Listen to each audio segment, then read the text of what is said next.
يا أيها الذين آمنوا صلوا عليه وسلموا تسليما اللهم صل على سيدنا محمد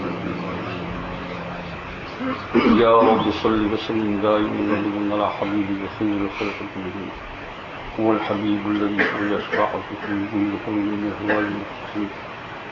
پچھلی مجلس میں کیا عرض کر رہا تھا صاحب؟ میں نے کہا یاد بعد میں بتائیں گے. جی پچھلی مجلس میں آپ کے سامنے تھوڑی سی دیر، آج بھی تھوڑی سی دیر ہی ہوگا، بھائی تھوڑی دیر بیٹھ کے لیکن غور سے سنیے انشاءاللہ، غور سے کہیے، غور سے سنیے تو ہمارا تمہارا کام بنے گا. اوقات کو ضائع نہ کرو، برباد نہ کرو. یہ وقت بہت قیمتی چیز ہے، اس کی قیمت بننے کے بعد معلوم ہوگی کہ ایک ایک منٹ کی قیمت جو ہے لاکھوں پاؤنڈ نہیں، کروڑوں پاؤنڈ بھی نہیں ہو سکتی، لیکن اس کا احساس ابھی نہیں ہوگا. یہ جب یہ زندگی ختم ہو جائے گی تب ہو جائے گا معلوم کہ یہ تو بہت قیمتی چیز تھی. یہ اس لیے تھوڑی سی دیر بات کو ذرا سنیے تو غور سے سنیے. یہ تو اصلاحی مجلس کا نام ہے اور اس کا مطلب یہ ہے کہ میری بھی اصلاح ہو جائے اور آپ کی بھی اصلاح ہو جائے. اللہ تعالیٰ یہ ہمارے مقاصد کو پورے فرمائے. میں بھی کوشش کرتا ہوں کہ جو بات کہوں کہ میری بھی اصلاح ہو جائے، کیونکہ ان چیزوں کی جتنی آپ کو ضرورت ہے اتنی ہی مجھے ضرورت ہے. تو اس لیے غور سے سنیے. میں نے کہا کہ شریعت کے اوپر مداومت، استمرار، شریعت کے حکام کے اوپر عمل کرنا، جس سے ملتا جلتا مضمون جمعہ میں تھا کہ اس کے لیے جو ہے یہ بہت ضروری ہے، اور اس کا ضروری ہونا قرآن پاک اور حدیث میں حضرت صلی اللہ علیہ وسلم بیان فرما دیا. ایک دن کا کام نہیں کہ چلو ایک دن اللہ کی اطاعت کر لی پھر دوسرے دن چھوڑ دیا، پھر کسی دن کی نہیں، جب جی میں آیا تب کر لیا، جب جی میں نہیں آیا تو نہیں کر لیا. تو اس کا نام تو اطاعت نہیں ہے. یہ تو بزرگان دین کے کہنے کے مطابق اپنا شوق پورا کرنا ہے. جس وقت شوق ہو گیا، شوق بڑے غم نہیں، اپنی خواہش پوری کرنا ہے. کہ جس وقت اپنی خواہش اور شوق ہو گیا تو اس وقت کام کر لیا، پڑھ لیا. اب دیکھا کہ برابر نہیں ہے، شوق ذوق نہیں ہے تو نہیں پڑھا. تو یہ اللہ کی اطاعت نہیں ہوئی، یہ تو اپنے نفس کی اطاعت ہوئی. ولا تتبع الہویٰ. لیکن اس میں پتہ نہیں چلتا ہے ہم کو. ہم سمجھتے ہیں کہ اللہ کی اطاعت کرتے ہیں، لیکن اللہ کی اطاعت سے اس کا نام ہے کہ اس چیز کو پورا کرنا ہے، چاہے رغبت دل میں ہو یا نہ ہو. بلکہ جس دن رغبت نہ ہو اس دن اگر کرے گا تو ثواب ڈبل ہو جائے گا، کیونکہ اس میں خالص اللہ کے لیے ہو رہا ہے. بھائی کسی دن بہت جوش آ رہا ہے تو بہت جوش میں کام کر رہا ہے، خوب اللہ اللہ کر، اور پھر جو ہے اسی بات. اور یہ جو ہے نا مرض بہت برا ہے بھائی، اس کو سمجھو، بہت برا مرض ہے روحانی. یعنی یہ دین کے کاموں کو کرنا اپنے شوق کو پورا کرنے کے لیے یہ بہت برا مرض ہے، شدید. اس پر کچھ ملنے کا نہیں ہے.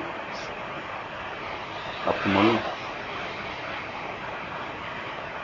اس کی ایک مثال دوں میں آپ کو، آپ لوگ سمجھ لو کہ مثلا کسی کا گھر میں باپ ہے یا ماں ہے، بوڑھا ہے، ضعیف ہے، کمزور ہے، اولاد کی اس کو ضرورت ہے، پانی پلانے والا کوئی نہیں، اور اس کے اوپر اولاد کے اوپر ابھی حج فرض بھی نہیں ہے، حج نفل کو جانے کا ارادہ ہے یا عمرہ کرنے کو جانے کا ارادہ ہے، تو اس کو خوب ثواب سمجھتا ہے، اس کو چھوڑ کر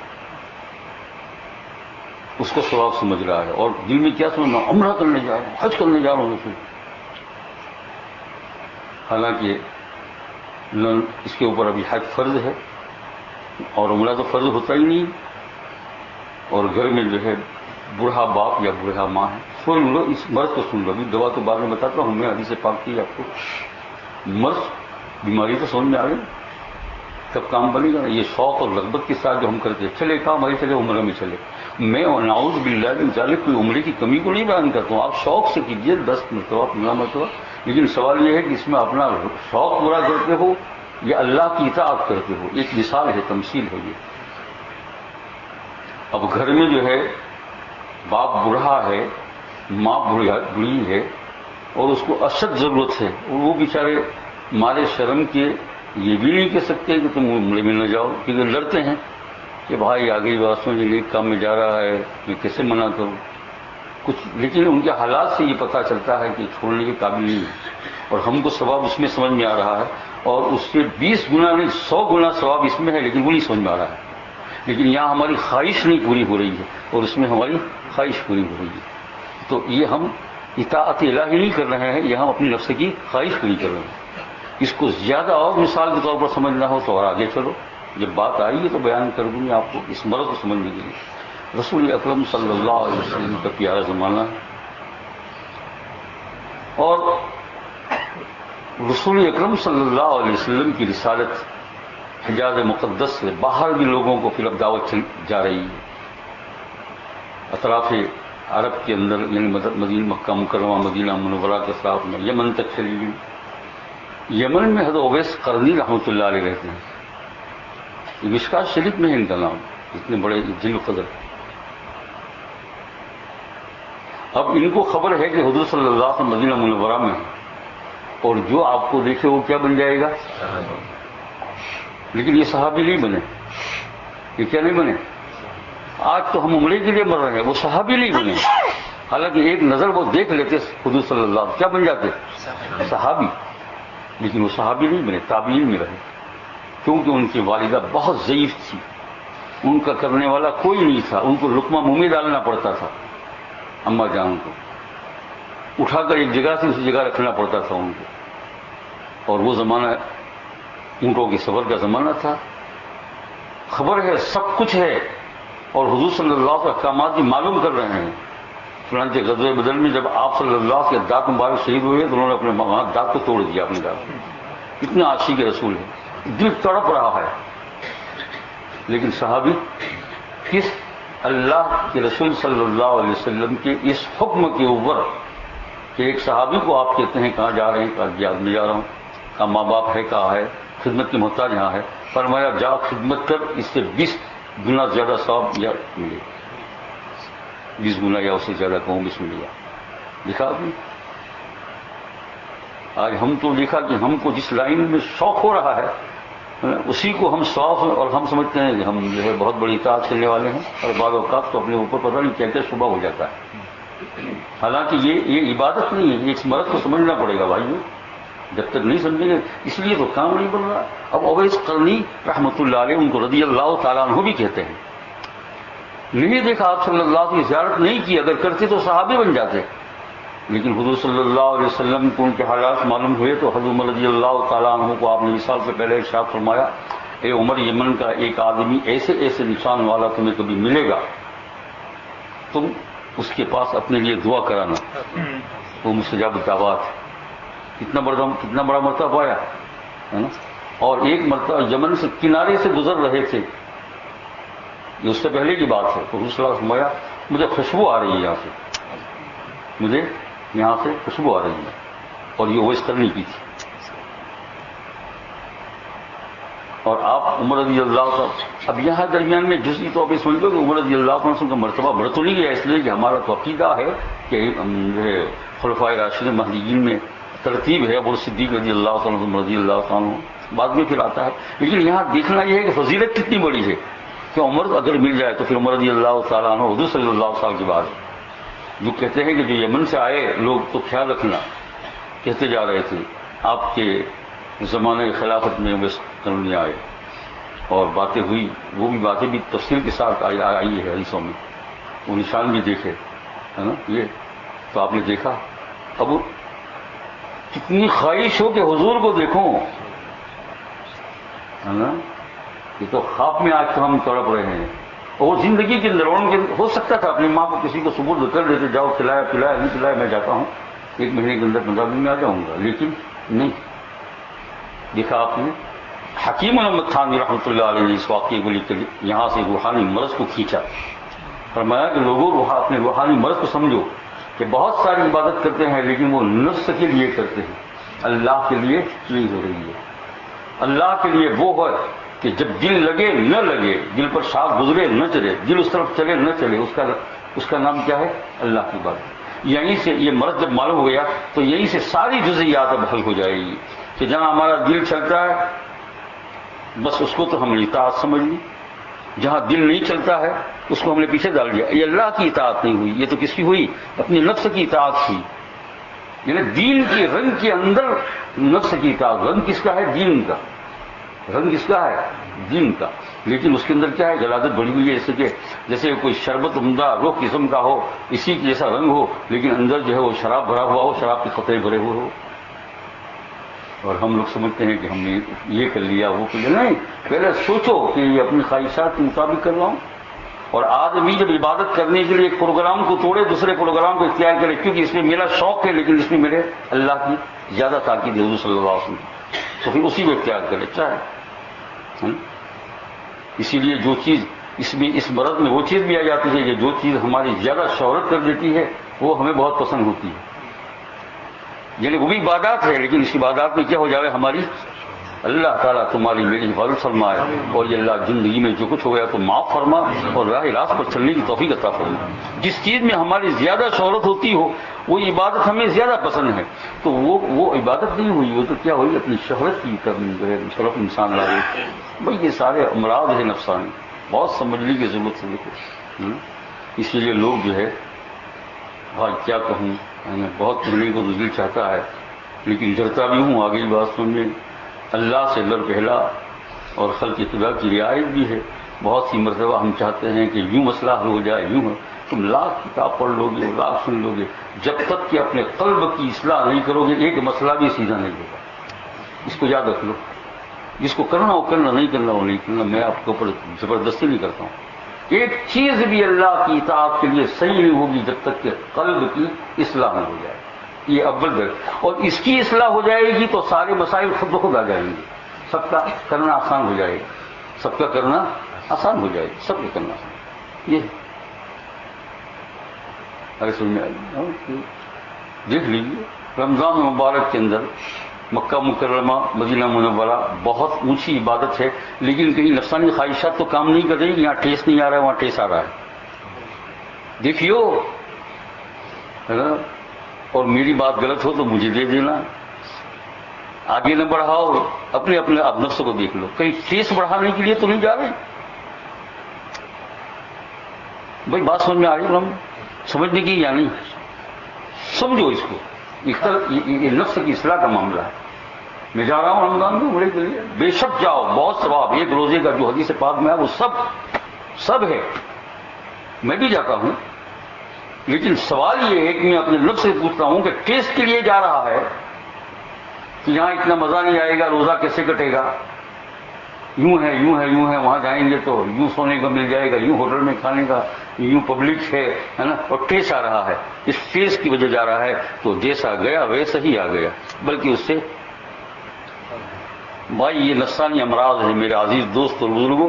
قلب کی اصلاح ہوگی تو یہ قلب کی آنکھ سے یہ چیزیں نظر آئیں گی. اس آنکھ سے، ایک آنکھ ظاہری ہے ایک باطنی ہے، دونوں الگ الگ ہیں. اس آنکھ سے نظر آئے گا کہ واقعی جو میں آ رہا ہوں ٹیسٹ کے لیے تو نہیں جا رہا ہوں، ٹیسٹ کرنے کے لیے.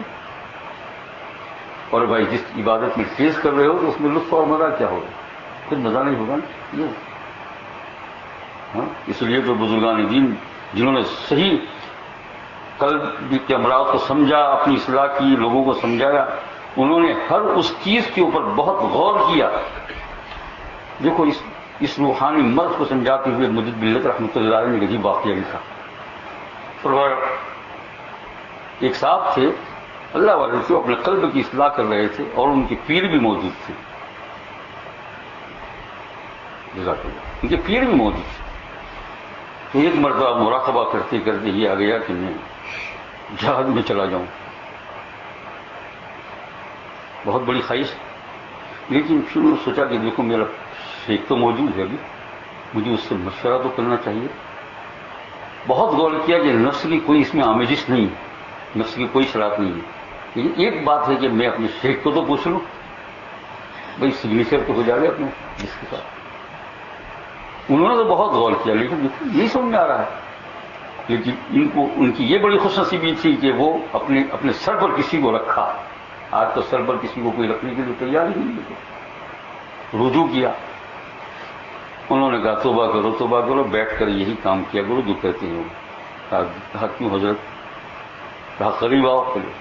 کہا کہ تمہارا نفس جو ہے نا وہ اللہ کی اطاعت میٹ بیٹ میں کر کر کے تھک گیا ہے. ہر وقت تم اس کو ستا رہے ہو.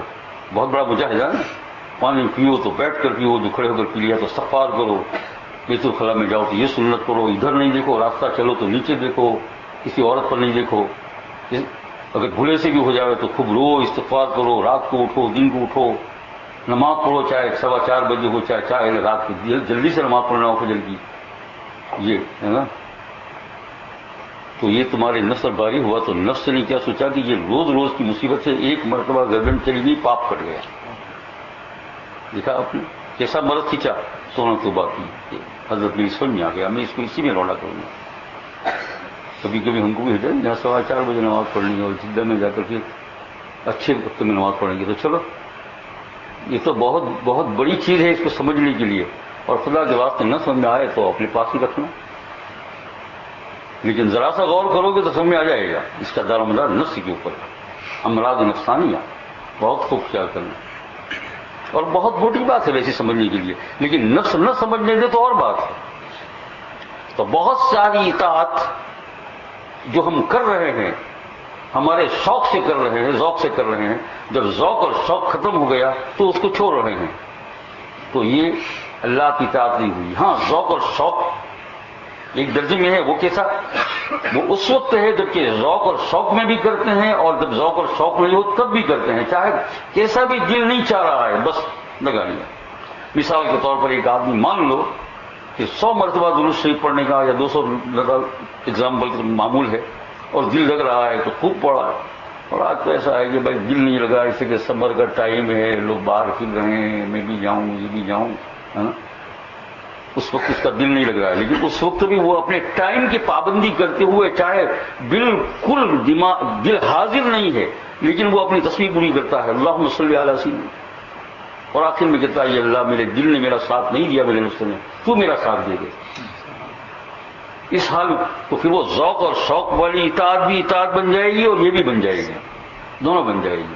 لیکن ذوق اور شوق، اور جس دن ذوق اور شوق دونوں کو الگ الگ کرتا ہے تو پھر جس دن الگ کرتا ہے اس میں وہ ذوق شوق داخل ہو جائے گا. یعنی مطلب یہ ہے کہ نفس کی خواہشات ہو جائے گی. بھائی بہت باریک مسئلہ نہیں ہے، یعنی اصلاح کرنے والوں کے لیے تو یہ چیز سمجھنا ضروری ہے. اس پر میں آپ کو کہتا ہوں استمرار علی الاطاعت، یہ جو اصل مسئلہ تھا گزشتہ، ہمیشہ ہمیشہ کا معنی سمجھے، ہمیشگی کا سمجھے، دل لگے نہ دے. اور پھر میں نے کہا بقول مجد ملت رحمۃ اللہ علیہ کہ جس دن دل نہیں لگتا ہے تیرا، اس دن اگر تو کرے گا تو ثواب. اور کہاں سے نکالا؟ حدیث پاک سے. اللہ اللہ اللہ والے لوگ یہ چیز سب چیزوں میں حدیث.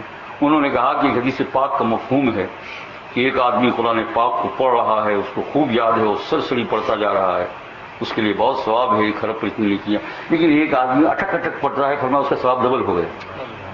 جیسے پاک میں یہ کیوں ڈبل ہو گیا؟ یہ ڈبل اس لیے ہو گیا کہ اس کا اٹک اٹک پڑھ رہا ہے، تکلیف ہو رہی ہے، تکلیف ہو رہی ہے، لیکن اس تکلیف کے اوپر بھی وہ پڑھتا جا رہا ہے، کسی نہ کسی پارا پورا کر رہا ہے. تو یہ چونکہ مجاہدہ ہے نا، یہ تو یہ ہے کہ حافظ قرآن ہے، کوئی ایک پارا پڑھ ذرا سی دیر کے اندر، ہے نا، 8-10 منٹ میں پارا ختم ہو جاتا ہے، 15 منٹ میں پارا ختم ہو جاتا ہے حافظ. لیکن یہ بچہ رہا ہے کہ آدھا پونا گھنٹہ لگتا ہے اور اٹک اٹک پڑتا ہے، اور کئی مرتبہ رکنا پڑتا ہے. یہ وہ کوئی چیز سمجھ نہیں ہے، وہ نشان لگانا پڑتا ہے، اور اس میں اس کی طبیعت بھی اکتاحت آ جاتی ہے. لیکن فرمایا حضور صلی اللہ علیہ وسلم ارشاد گرامی کا مفہوم کہ اس کو کتنا، اس کا ثواب کیسا ہو جائے؟ ڈبل. یہیں سے نکالا صوفیاء محققین نے اس ریز سے اور اس قسم کے کہ جب دل نہ لگتا اس دن تو تیرے معمول کو، تیری عبادت کو دل نہ لگنے کے باوجود پورا کرے. تو یہ نفس کی خواہشات نہیں ہے، کس کے لیے ہے؟ اللہ کے لیے. ہاں 8 بجے تو خوب نماز پڑھ لی فجر کی، لیکن 4 بجے آیا تو تھک گیا. تو وہ 8 بجے پڑھی تھی وہ اپنے نفس کی. بھائی سمجھ میں آ رہی ہے کچھ بات؟ سوچیے، سمجھیے.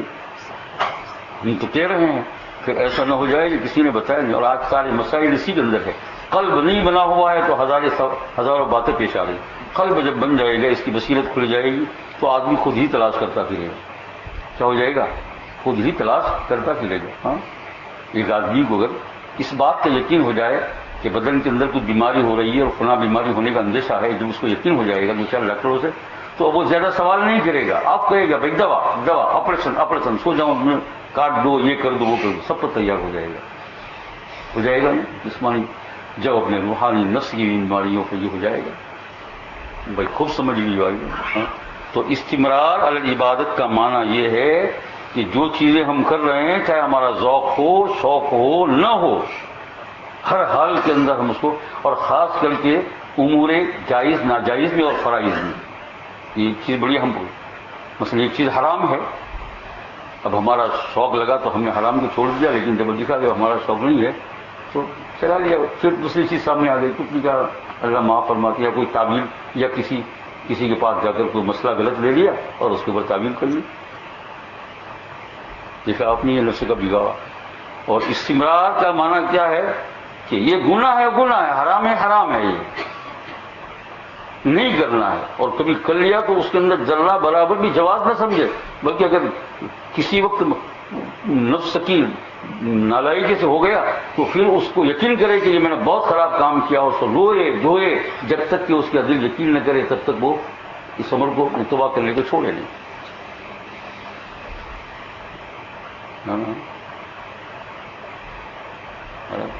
اللہ تعالیٰ حفاظت فرمائے۔ جب تک پیسہ تھا، گھر اچھا تھا تو کہا کہ ہاں سود حرام ہے انٹرسٹ، اور اب دیکھا کہ ضرورت پڑ گئی اس کی، دوسرے بھائی نے بھی لے لیا، تیسرے بھائی نے بھی لے لیا، لوگ آرام سے مزاق کر رہے ہیں، تم نے کیوں نہیں کہوں؟ تو اب اس نے کیا کیا تعبیر، تو آج تک جو کیا تھا وہ اللہ کے لیے نہیں کیا تھا، وہ نفس کے لیے کیا تھا، یہاں امتحان ہو گیا۔ جب ہم کو اطاعت کرتے ہیں تو اطاعت کرتے کرتے، بھائی دنیا میں جو ہے کالجوں میں، یونیورسٹیوں میں، مدارس میں، عربی مدارس میں، سب جگہ امتحان کا رواج ہے، کرتے کرتے ایک جگہ پر کیا ہوتا ہے، امتحان ہوتا ہے، یہ ہے۔ اور ہم تو جو ہے خوب یہ کرتے ہیں، جب ہمارے بڑے طلباء اور طالبات کو پڑھاتے ہیں بخاری شریف، تو اس وقت کیونکہ ان کو یقین ہے پڑھتے ہیں تو سارے بہت سی مرتبہ 10-15 چیز ایک ساتھ ان کے سامنے نقل کرنے کی ہوتی ہے، جزیہ وہ یوں کرتے ہیں، درمیان میں ایک تو میں غلط بول دیتا ہوں، بالکل وہ یوں کرتے ہیں، میں نے کہا کیئرفلی ہوشیار، معلومات اس وقت میں دھیان نہیں ہے، تم نے یوں کیسے کر دیا، یہ چیز تو بجن تو پہلے پڑھ چکے ہو، تب ان کے ہوش آتے۔ تو ابھی ہمارے اسباب کے اندر بہت ہوشیار رہتے ہیں، وہ لکھتے تو جاتے ہیں لیکن پہلے دیکھتے ہیں کہ درمیان میں کہیں نہ کہیں کوئی ٹکڑا آئے گا، ہر جگہ پر حق تعالیٰ دل نشان ہو کہ جب اطاعت کرتے ہیں تو اطاعت کرتے کرتے درمیان میں کچھ دنوں کے بعد امتحان ہوتا ہے کہ دیکھو یہ اطاعت، اور اللہ تعالیٰ اس لیے امتحان نہیں لیتا ہے کہ اللہ کو معلوم نہیں ہے، اللہ تعالیٰ ہمارے نفس پر ظاہر فرما دیتے ہیں کہ تو خود سمجھ لے کہ تیری اطاعت میرے لیے ہے یا تیرے نفس کے لیے۔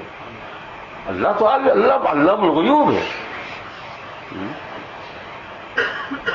تو استمرار علی العبادت کا مطلب سمجھے، اور میں نے پچھلی مجلس میں کہا تھا کہ بتاؤں گا، تو بھائی چند چیزیں ہیں جو پہلے اس میں سے ایک دو تو سنی ہے، اس میں ایک بتایا اللہ کا ذکر کر لو روزانہ،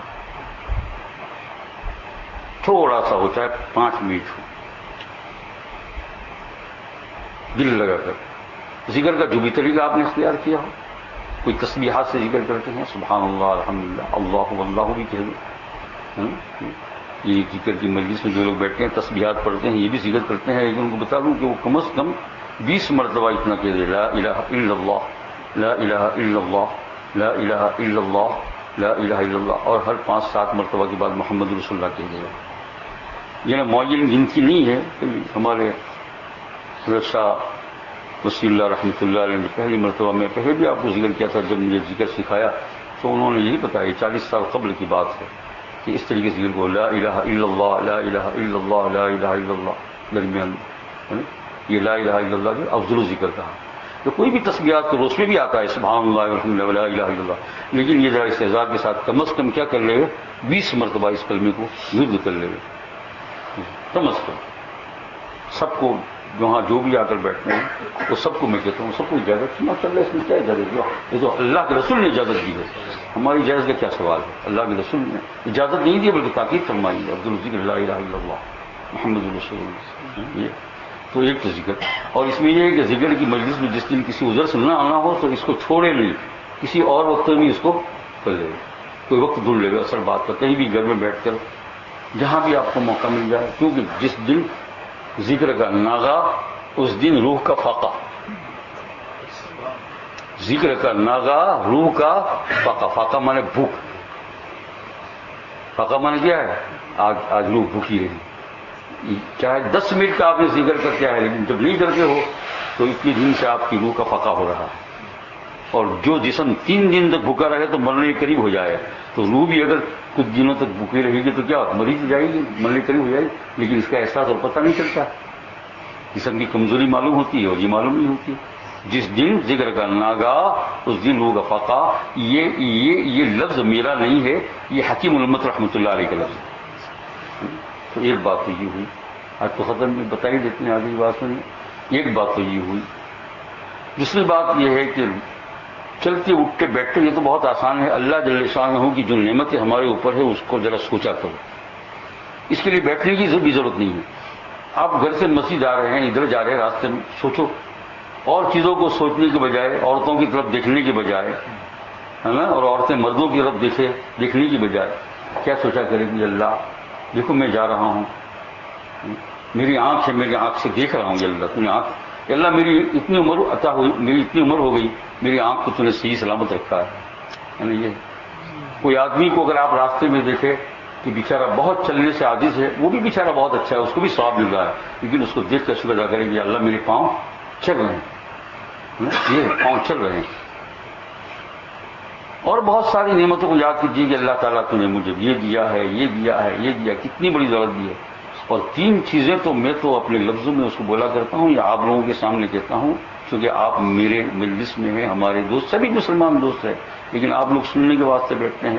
میں تو یوں کہا کرتا ہوں، یا اللہ تیری ذات عالیہ کی قسم، تو نے بے شمار نعمتیں اتنی عطا فرمائی جس کو میں گن نہیں سکتا. اور پھر کہتا ہوں، میں اردو میں ہی کہتا ہوں، یا اللہ سب سے بڑی دولت تو نے ایمان کی دولت عطا فرمائی. یا کریم دوسرے نمبر پر حضور کی امت میں پیدا فرمایا صلی اللہ علیہ وسلم. اور تیسرے نمبر پر یا اللہ تعالیٰ تو نے توبہ کی توفیق عطا فرما رکھی ہے. تو ہو ہی جاتے ہیں. یہ تین بڑی بڑی، باقی تو بہت ساری نعمتیں ہیں لیکن یہ تین بڑی بڑی. اور پھر میں کہہ دیتا ہوں آخر چوتھے نمبر پر کہ اللہ تیری نعمت کو اگر میں گنوں تو گن بھی نہیں سکتا ہوں، تو یا اللہ مجھے شکر ادا کرنے کی توفیق عطا فرما. اور زبان سے یہ کلمہ ادا کرتا ہوں، اللہم لک الحمد و لک الشکر.